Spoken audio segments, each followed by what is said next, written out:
Today on Future Forward, big news in print land, and it's not good. Then surveillance. Amazon adds a creepy sci-fi piece to digital doorbells. And in the fast-changing world of micro everything, could micro LED mean big changes ahead?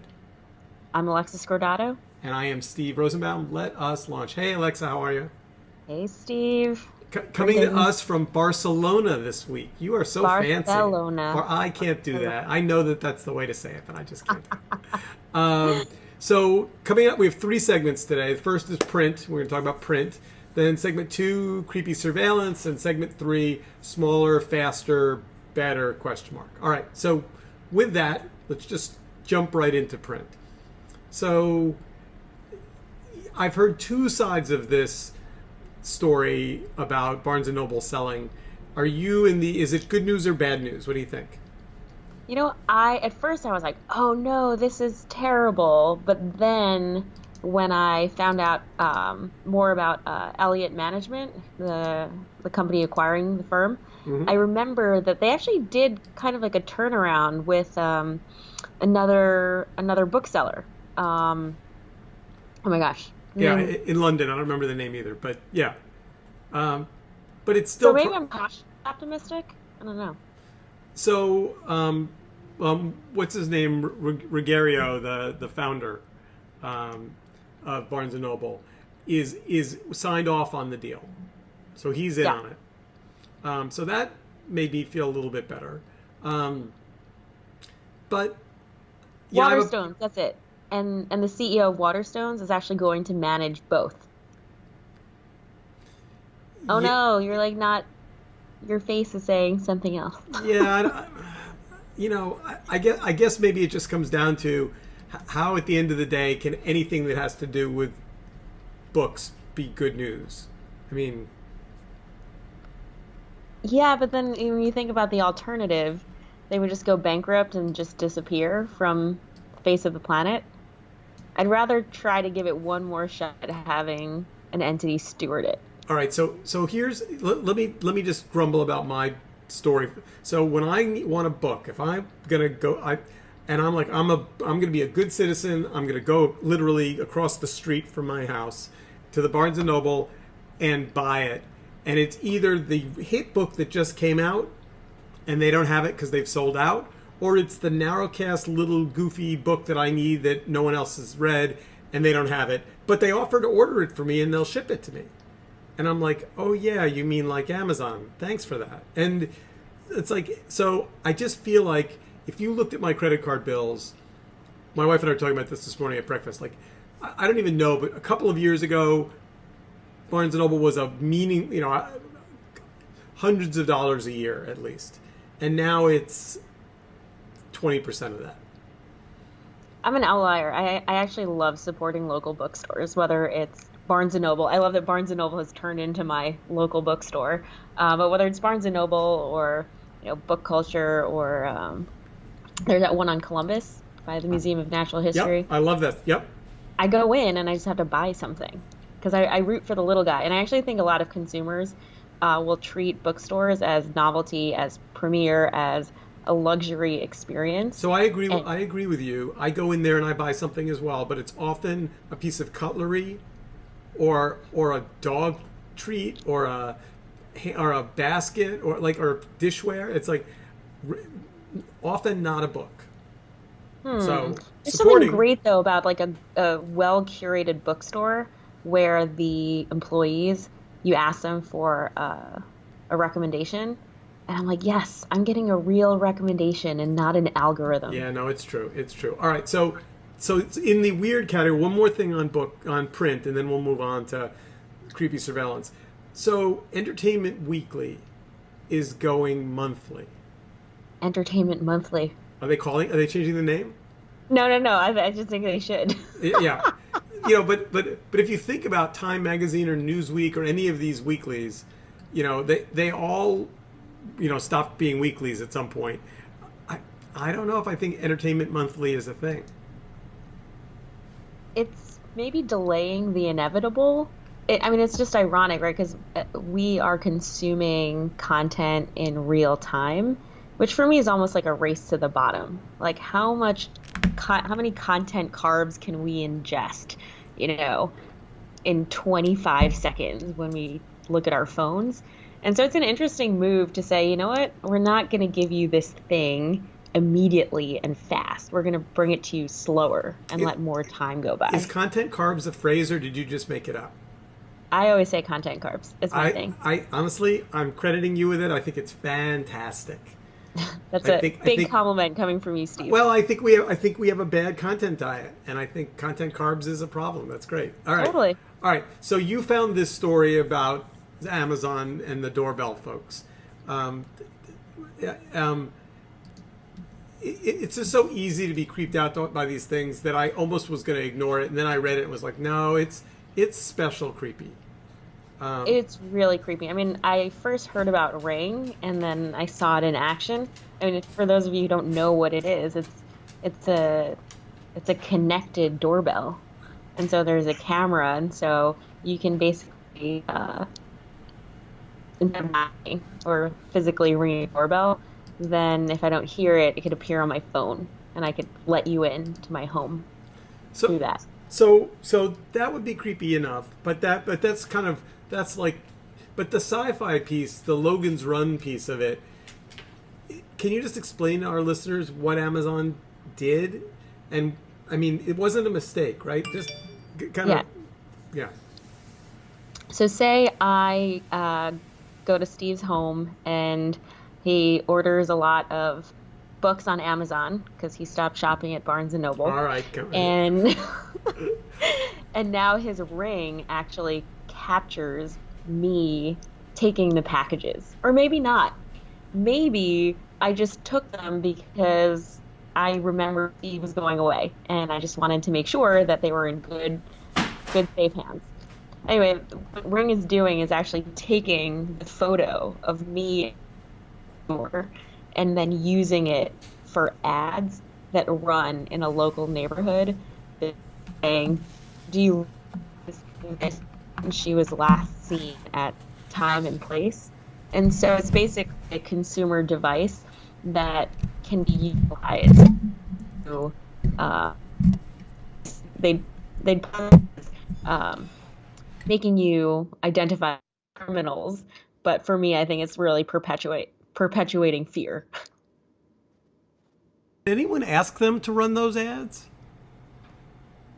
No, So I, why I is mean, I that don't know. I don't know how this is a thing. Like when I picture how decisions are made or how products are designed, I actually don't know who had to have been in a room to make this happen. Yeah, I mean, and then once it became a news story, it would seem like stopping it would be easy. Like, yeah, we don't think, like, they clearly want to be positioning themselves as neighborhood watch. Yeah, and it's sort of like any news is good news, I guess now. Yeah. I'm going to say this. So the reason that I use I don't know if you've ever seen the movie Logan's Run, but Yep. Logan's Run is a legendary early sci-fi movie about creepy surveillance, and there's a moment where whatever the Uber government is essentially puts out a message and says, "Go stand at your door. This criminal is running through your neighborhood and we want to see him." And everyone is instructed to kind of become the eyes and ears of the community with this digital warning. And to me, I mean, if Amazon didn't understand that that's what they were doing, that's insane, because it's exactly what they were doing. Yeah, or even the Batman, and he plants all of the antennas on people's televisions. It was like the same thing. So, you know, I guess my question is, Amazon, like, in your mind, what did they cross over? The capturing of those images, the recording of them, the editorializing of how they use them?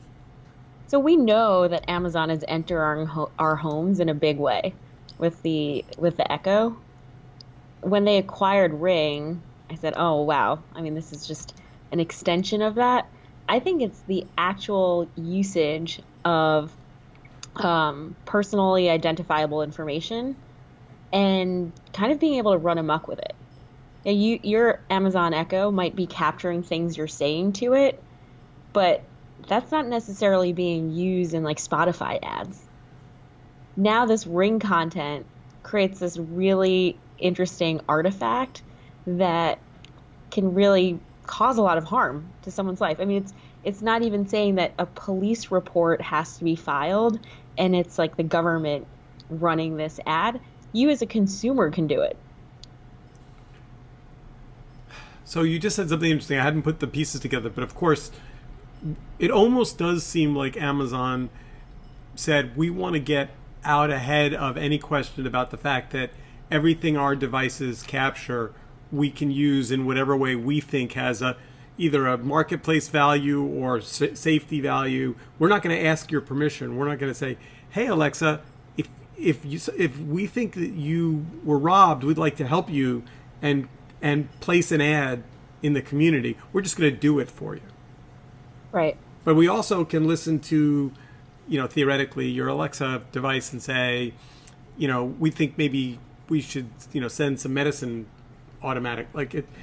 It does. The reason that we're creeped out by this one is it crosses the line from Amazon using information we share with them for our benefit when we ask them to them saying we're going to determine what's relevant and make that decision for you. Exactly. Is it breaking any law? It must. I mean, I have no idea. It's again, when I first saw this story, I thought this this makes me feel uncomfortable because of all of the ways this technology is going to be used for harm. You're going to have people who are identified and then falsely accused. You're going to have people potentially exacerbating things. Like there's recency bias, right? Where all of a sudden you start seeing ads like, oh, packages are being stolen in our neighborhood. Crime must be a thing, right? And all of a sudden it actually is perpetuating this fear, and consumers are actually driving that behavior. So it's like the technology is enabling it. And then I think people are going to kind of like run amok with it. I think if I came by your house and picked up a package for you and stored it for you, and Amazon ran an ad saying, "Have you seen this person who's a package thief?" I think I would sue them. Yeah, and you should. Although I'm in public, but they're making an accusation. No, I have to think. I have to think about what I would sue them for. But yeah, it'd be good for this one to be rolled back. So, Alexa, as you know, when we're going to ask really hard questions, we try and find smart people to answer them so we can just be smart kind of by association. And so we bring our friend Glenn Zorpet in from IEEE from time to time. And this one is pretty puzzling, I have to say. Glenn, there's two articles that we're going to talk about, and they both have to do with small. Let's Small. Very small. Explain it. So let's start with the first one and talk about what a micro LED is. Okay, so a micro LED refers to a certain kind of display. So all of us, well, let's start with smartphones. All of us have smartphones. Smartphones, the most advanced smartphones, like Samsung's, have something called an organic LED display, OLED, organic LED. And with this display, the tiny pixels themselves are emitting light. So it's very efficient, and it's a bright and efficient kind of display, and it generates it has a huge color palette. So there's another kind of display, which is the micro LED display. It is not yet now used in smartphones because it's still kind of experimental. It's hard to do these. You can think of it as sort of an inorganic LED display because it uses the same LEDs that are used, for example, to make white light bulbs. These are the red, green, and blue LEDs that, as I say, they go into light bulbs, and you sometimes see them as indicator lights. They're extremely efficient, In this case, they're made with a semiconductor called gallium nitride. They can be incredibly bright. So these micro LED displays, because they're using these actual, inorganic semiconductor type LEDs, they can be made extremely bright. I mean, so bright that you can see them in direct sunlight. They can function in direct sunlight. So, for example, when you take your smartphone and you're outside on the beach or something, the display looks washed out somewhat. That's because it can't compete with direct sunlight. A micro LED display can do that. The other thing a micro LED display can do is it can make the pixels very, very, very tiny. So you can cram those pixels super close together. You can get an enormous density of pixels. So you might say, well, why? Who cares? My smartphone looks really good. Why would I want pixels to be crammed even more tightly? By the way, that's the key question of this podcast. Why? Why you would want to have pixels much more densely packed. Yeah. Isn't it good enough? Aren't we good? Well, here's the thing. We are moving into an era where we're going to be using things like head-mounted displays, things we wear on our head, or goggles or head-mounted displays. And these things tend to put little tiny screens in front of each of your eye. And the reason why you want to do that, have two little tiny screens in front of each of your eyes, because optically it lets you do certain really cool things. One of those things is 3D. So VR displays, these VR displays that we're starting to see, those things, that's how they work. They put two tiny little displays in front of your eye. There's another kind of display where you wear this goggle-like thing. There's a tiny display in front of each of your eyes, and it's like you're sitting in a movie theater. I mean, optically, you can use lenses so that it's like you're looking at a movie screen that's, say, 20 feet across and 10 feet high or something like that. And you can do this with these optical setups, but those tiny little displays that you put in front of each of your eyes, they have to have very high density, because if they're not, they'll look pixelated. They'll look crummy. They won't have the smooth, realistic looking imagery that we're all used to, because they have to be magnified. So I demoed the Microsoft HoloLens version 1 and found it to be incredibly unimpressive for exactly that reason. So with micro LED displays, you're going to be able to make those things work fantastically, because you can get such a high density of pixels. It will be immersive. I mean, you'll have these things in front of each of your eyes. The 3D effect or the large screen effect will be seamless and beautiful. And that's one of the things. And in addition, micro LEDs have this other amazing characteristic, which is super brightness and incredible efficiency. So, as again, you could use them in applications, for example, head-up displays in automobiles, where they might be competing with a bright scene past your windshield. And these will be bright enough to compete with that. So you'll be able to quickly project information on your windshield, navigational information, things like take a right, take the next right, that sort of thing. So Alexa, does this excite you? Is this like in your realm of interest? So I was gonna say, if we talked about this a few months ago, this would have gone completely over my head. But I recently went shopping for a TV with my boyfriend, and we must have spent an hour and a half at Best Buy actually doing comparisons. And it makes a huge difference.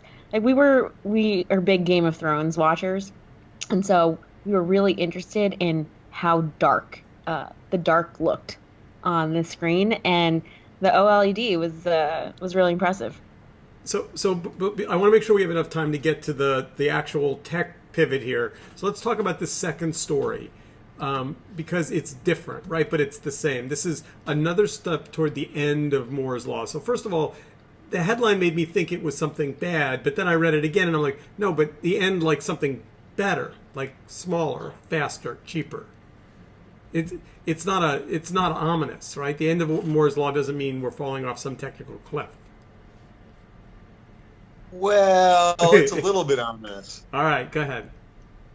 So Moore's law is the defining paradigm of the electronics industry. So it makes the electronics industry different from all other industries in human history. Never before the electronics industry has any industry had this paradigm where things got twice as good every couple of years. In other words, it didn't just happen. I mean, a lot of extremely smart people, some of the smartest people on the planet, had to work as hard as they could to make this happen continuously since 1960 or whenever it was. But, you know, this thing, once it got started, and Gordon Moore recognized it, he realized it and wrote a famous article about it, I think it was in 1965 in a magazine that's now defunct called Electronics. You know, it was sort of miraculous. And like I said, it had never happened before. And Moore didn't know how long it was going to hold true, but he even said that he never felt it was going to go on as long as it has, but it held up. In those days when Moore wrote the article, was every year or year and a half, the number of transistors you could put on a chip doubled. Again, because of all this work. And then at some points it was like every 2 years, sometimes it was like every 2.5 years, and so on. But this went on since, as I say, it's been going on for more than 50 years. So we are now in a crucial end phase of Moore's law where it's basically falling apart. And it's not stopping suddenly like a lot of people thought it would, but it's kind of gradually falling apart.